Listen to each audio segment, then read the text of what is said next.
Welcome to Health, Wellbeing and Lifestyle, where experts in the field inform, educate and inspire the community to be healthier, more balanced and live the lifestyle they love. Our first guest today, Michèle Wolff, is a naturopath, author and lecturer, and the topic we'll be discussing is how toxins in our environment can affect our digestive health. Welcome, Michèle. Hi, Megan. How do toxins in our environment affect our digestive health? Yeah, good question. Well, nowadays we've got over 84,000 registered chemicals that weren't there over 100 years ago. So we're having to deal and adapt to that as human beings. And in particular, it puts a big strain on the liver because the liver is constantly detoxing what we put on our skin, what we breathe in, toxins that we produce in our body from our own digestion or from stress. So you've got all sorts of environmental toxins. You've got toxins that are in food, toxins that are in the home that are off-gassing from paints, from furniture, toxins in clothes unless they're organic cotton, and toxins that are on foods, particularly if they're wrapped in plastics. Also, there's toxins in different sprays that we use, like cockroach sprays and fly sprays. And we have to deal with all of that. So with food wrapped in plastic, the softer the plastic, the more toxic it is. So something like Glad wrap would be more toxic than a hard plastic.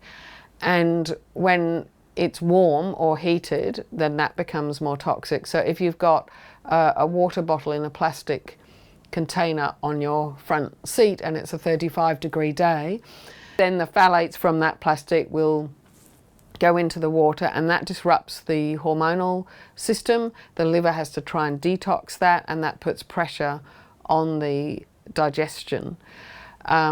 In food, we used to have a whole food diet without food additives and preservatives and so on, and now the food industry has developed food that lasts a long time, that never goes off on the food shelves. Well, that has an impact on the system as well, because it's foreign to the body and the liver has to detox that.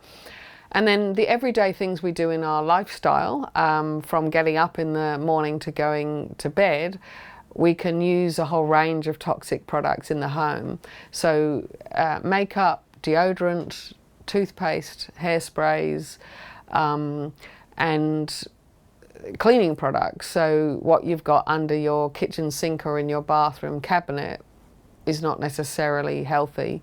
When you buy new furniture or you use commercial paint, that's often off-gassing for a period of time and we're breathing that in. When you get a new car, I've recently got a new car, and in order to help get rid of the toxins, had to heat the car up and use carbon filters in the car. So, you know, unfortunately, a lot of things are not made with natural fibres. We don't have a lot of natural wood products now for furniture, and clothing isn't natural, and where we live we're breathing it in. In the home there can sometimes be things like mould that can really affect people. So once you've got mould in the home and it's visible, there are a whole lot of spores in the air that you're actually breathing in that's very harmful to the health. So that can be harmful to the digestive health, but also overall health and for the brain, and you can get symptoms of chronic fatigue and so on. And sometimes people get repeated chest infections or asthma from mould. So those are a few examples of toxins that just are an added burden, in particular to the liver. The kidneys and the skin and the lungs are all, and your bowel are all organs that eliminate toxins, so you want to be able to free them up as much as possible. That's really good information, Michèle. How can we avoid toxic products in our home? I think having more awareness and starting somewhere. So if you have food and you can't go straight away to all organic food, you could start with the Dirty Dozen. So you can look that up on the internet. So it's the 12 most highly sprayed fruits and vegetables, because pesticides can have a big effect on our digestive system and overall system. And start to look at more natural deodorants, toothpaste, products that you put on your skin, products that you eliminate insects with. There are totally natural ones. Cleaning products, you can start with more economical products like bicarb of soda and microfiber cloths. Many shops sell cleaning white vinegar, and they are very effective for cleaning. You can also use essential oils for nice smells instead of false perfumes, both if you're perfuming a room or if you're putting that on your body. So for example, rose essential oil is the essential oil that we would use as the most potent antidepressant, but it also is a really beautiful smell. So it's therapeutic as well. And avoiding as much as you can foods that are wrapped in plastic and drinks that are in plastic. You know, if you're lowering your load, you're lowering the impact that you're having on your liver and your overall digestion. Do you have any extra advice for our viewers? Yes. So those things that I mentioned, also if you want to look into it more deeply, there are various air filters available so that you can keep the air quality in your house really good. In particular, if you're living near a busy road, or if you've got furniture that's off-gassing, or you've recently painted your house, to be extra careful if you're planning to get pregnant, because it's been diagnosed in the cord blood of newborn babies, a huge amount of toxins that they've got when life has only just started. And to consult someone like myself or another naturopath to build that awareness so that you can keep taking steps to avoid those chemicals. Thanks, Michèle. If you'd like to know more about how toxins in our environment affect our digestive system and Michèle Wolff, please go to her webpage on our website, healthwellbeingandlifestyle.com.au. And after the break, we have another interesting guest with another interesting topic. Stay tuned. After the break, psychic medium and author Anthony Kilner will be talking about what do people mean when they say astral.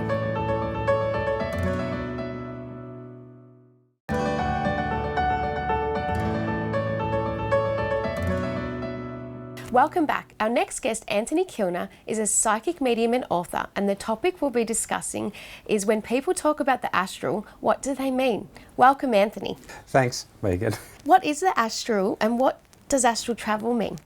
The astral is a really interesting space. In general terms, and not making it too complicated, me personally, I see the astral as a realm that surrounds the earth. And within the realms of the astral, there are 10 by 10 by 10 by 10, and it's basically levels that you go up.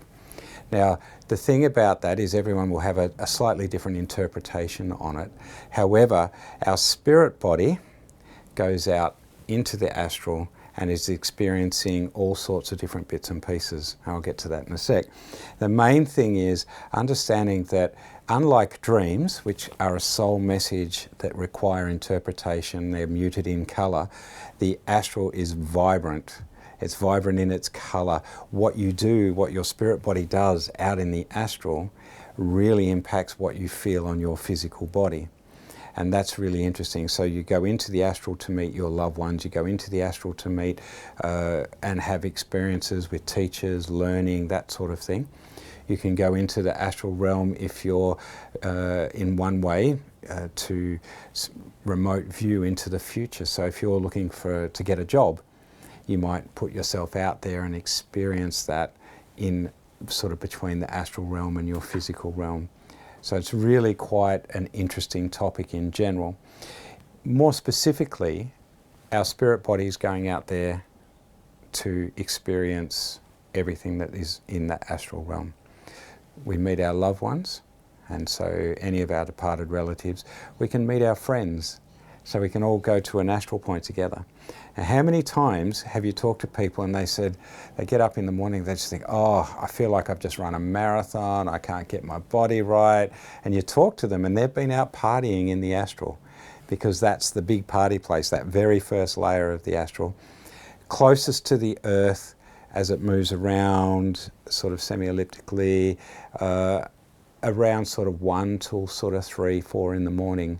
And that's when most people, they'll have an experience, they'll wake up and it might be 1:11 or 3:33 or something like that, or 2:22. It seems to be a lot of universal timing in how all that works. And once your body's out there, like I said, we can interact with people. We learn from the astral realms as well. So they're actually people, spirit people that live there, that don't just visit, and we learn from them. So there's a whole lot of stuff that happens in that space. People going into the astral and helping and doing what they need to do, and they quite often they go there and they help people as a spirit being. So if somebody has passed away and they need help to move into that realm properly, we quite often will go there in our sleep, not even knowing what we're doing, and we might be a police officer, a nurse, a doctor or something like that, that then helps guide them to where they need to be and gives them that opportunity. So the astral realm has got so many possibilities, such a huge topic, and yet we do it subconsciously in our sleep. We don't even think about it half the time, and that's the beauty of it.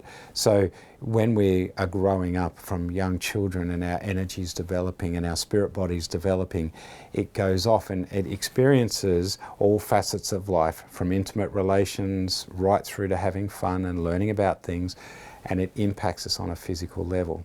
So all that is really amazing that our spirit body can do that, all in the astral. What sort of training is involved to experience astral travel? Okay, so there's a lot that can be done. We do it subconsciously, like I've mentioned, automatically from when we're a child right through to when we're an adult. And the training that can be done is learn to meditate. The deeper you meditate, the more chance you've got of your spirit body coming out of your body and going off on that journey. So a good teacher, a good practitioner, there are lots of different things you can do to learn how to enjoy an astral experience. And mostly though, to really get a hang of it, you would join a meditation group or a spiritual group, and they would do that as part of what they do. And then you can do things like go on group astrals, where you will actually meet the other members of a group and you will go somewhere specifically. Generally it's to do healing work on the planet or to help in situations that are cropped up from war or natural disasters, that sort of thing. So lots you can do in that space. They're the main things. Find somebody that knows what they're doing with it and then learn from them. You know, we talk about the ascended masters, people like Sai Baba and Jesus and all these other people, and they could actually leave their body in one space, their physical body as we would know it, and appear halfway around the world and look just as physical and real. And Sai Baba did this quite a few years back, where he appeared on like 3 or 4 different continents all at the same time, and people were ringing up to talk to other people to say, oh no, Sai's here with me and blah, blah, blah. So, you know, many cultures, especially many indigenous cultures, do medicine journeys, that sort of thing, where it helps to release the spirit body out of the physical body to go on a journey to understand themselves. And that's quite technical, and again, it comes from a deep cultural belief of what they're doing, so they know what they're doing, they do it safely. And guided meditations, having the right teacher, having, you know, to get them to go out to do that is really important in that space.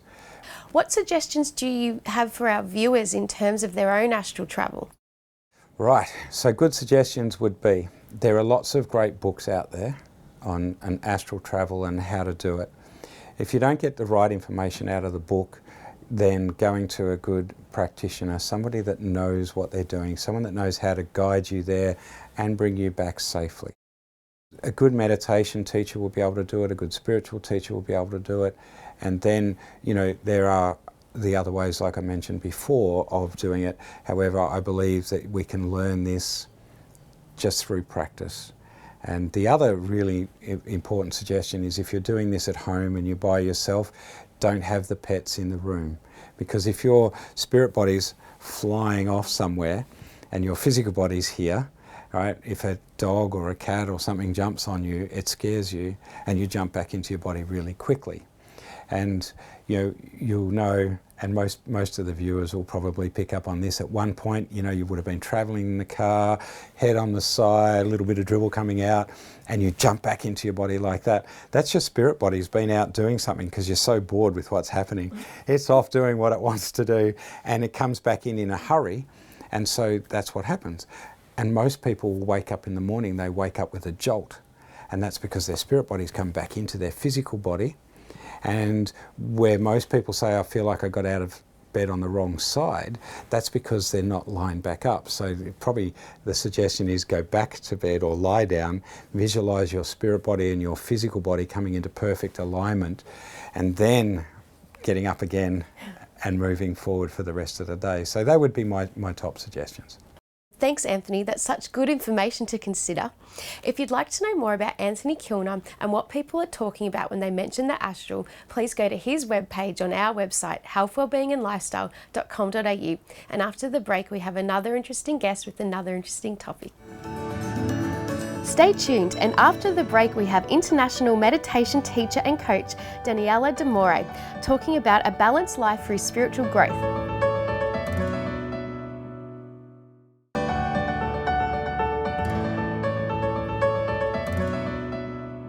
Welcome back. We have international meditation teacher and coach Daniella D'Amore, and the topic we'll be discussing is the importance of a balanced lifestyle through spiritual growth. Welcome, Daniella. Thank you. Thank you very much. Why is spirituality important for a balanced life? Spirituality is just as vital in our life as it is to understand our physical body. Right? So if we focus on our physical body and don't focus on our spiritual life, then we don't have a greater sense of purpose in our life. Right? I feel that it's important to balance the physical, the emotional, mental, and spiritual bodies in order to align ourselves to perfect health and well-being, and therefore create a much more healthier and happier lifestyle. It's important to balance all four bodies. Daniella, what's your personal journey in discovering spirituality for a balanced life? Well, can I say I've had many journeys that really emphasize the importance of spirituality. But as a young girl, starting out in life, and when I became a woman, I had a lot of issues, health issues with my monthly cycle. And we know today it's called endometriosis, but back then it wasn't diagnosed like that. And it was, very uncomfortable, and I was just given medicine to take. Well, in my feeling, my sense was, no, this is not right. This is supposed to be natural. So why am I taking medicine? No. So I seeked out alternative ways to heal myself through this. And so I did go to a naturopath, I went to acupuncturist, and I started meditation.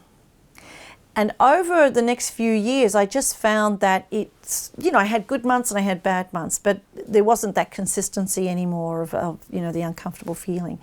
And about 7 years later, I was able to have cycles with no pain because I chose a more spiritual way of dealing with it. But at the same time, I was healing my physical body, sure, but there was a lot of emotional stuff connected to that as well. So in the process of getting that healing through various channels, my emotional body and mental body also started to change. And I became a big advocate for meditation. Meditation became part of my everyday life, and just healthier choices, health and various things that accompany that. The good thing about that is when I went through menopause as well, it just happened. Like there was no side effects or anything. And I know that that was based on the fact that I took care of myself on a physical, emotional, mental and spiritual level, right? I lived in the United States for a number of years, and during that time I was very honoured to be able to spend time with Native people there in mostly Arizona, New Mexico and South Dakota. And having spent time with the native women there, I realised that a lot of them did not have the same issues around, cycles, monthly cycles, as Western women do. So I explored that a little bit and asked them, various questions. And what I realised was it's something that's actually celebrated. When a young girl becomes a woman, there's a whole ceremony and it's celebrated, and the whole tribe celebrates. Everybody comes out and celebrates it. So it's something that's really embraced, because now she can create life, right? So these native women already start their cycle in a celebratory type way. It's not a stressful thing. And then they maintain spirituality throughout their whole life. They do women's circles and various things, women's gathering, but spirituality is very much a part of their culture, all of the tribes. So it's something that is part of their upbringing. What I found was that they just didn't stress about things the way we did, and there was no expectation, if you will, for them to be anything other than the beautiful women that they are. Whereas I feel in our society, women feel they have to step into a different role, to compete with men sometimes. So we neglect our femininity, whereas they embrace their femininity and their feminine power. And it's a beautiful thing. And they all supported each other through that. So what that helped me realise was that what I was feeling as a young girl really had some substance. Why was I thinking that? I don't know where that came from. I just knew that it was natural for women to be like this and to find the supportive system. So that was really confirming and very affirming as well, because it affirmed how powerful it is for us to embrace who we are. We as women in the Western world, our own power, our own femininity. And of course for men to embrace their own masculinity, who they are. And we play specific roles in that power. So when we can embrace that, we're much more powerful. And our bodies will reflect that, right? But in order to embrace that, there has to be that spiritual side, that meaningful, purposeful, that part of ourselves that we feel is missing. No, it's right here. We've just got to embrace it. Daniella, that was a great story. Yeah, it's great. Thank you. Do you have any advice for our viewers to have a balanced life spiritually? Well, my advice would be to just listen to their inner self, because that's where our spiritual body resides, somewhere inside of us. Most people will say it's in your heart, but it can be anywhere. It can be in your toe. I don't know where you feel, whatever you feel. But think about how you feel when you see a sunrise or a sunset. There's something magical about that, and we can feel that magic within us. It makes us stop and look at it and go, wow. Or when a rainbow appears, and we all want the rainbow to be magic, magical, and we have a sense of that. Well, that's our spiritual body responding to that. So it's already happening. It's just a matter of making yourself more conscious of how you feel in that moment, and knowing that you have those feelings throughout the day, and they're important. They're an important element to who you are. And then to seek it out more. So how can you get that feeling more and more? Through what? Through whatever makes you happy, really. Whatever you do that makes you happy, whatever hobby, or maybe there's people, maybe there's places, things that you like to do that makes you feel happy inside, do more of that. That's all. Because that's called loving yourself. And the more and more you love yourself, the more and more spirituality you're living in your life. Thank you, Daniella. That was such valuable information. If you'd like to know more about Daniella and how to have a more balanced lifestyle through spiritual growth, please go to her webpage on our website, healthwellbeingandlifestyle.com.au. And we're going to say bye-bye for now, and we'll see you next week. Stay tuned. If you'd like to know more about our show, please like us on Facebook, follow us on Instagram, and subscribe to our YouTube channel.